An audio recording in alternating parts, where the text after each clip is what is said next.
Well, they're talking about the digital nomad visa, but it's kind of seems very still up in the air. Yeah, look, there's still a financial wall there, and there's still a skill wall. You have to have certain skills, and you've got to be in certain skill sets. So I think the idea of calling it a digital nomad visa and saying you can come to Thailand, you can stay for up to 1 year. By the way, we're going to take 10% of your revenue or some taxation thing. If you're going to work here, then we want a slice of the pie. Thank you very much.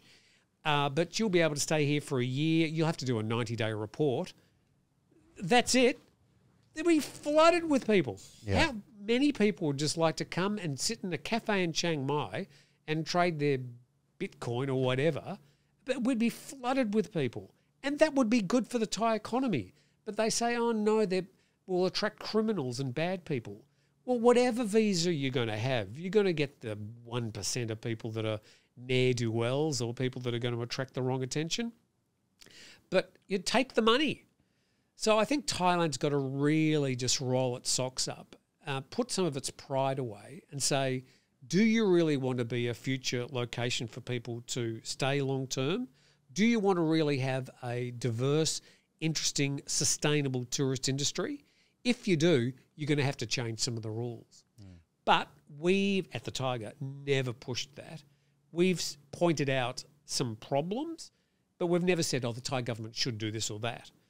And in whatever I do in the future, I'm not going to be lecturing them. That's not my position. I've always been very happy to be a foreign guest. Do you think they use these large barriers for entry to filter out the riffraff?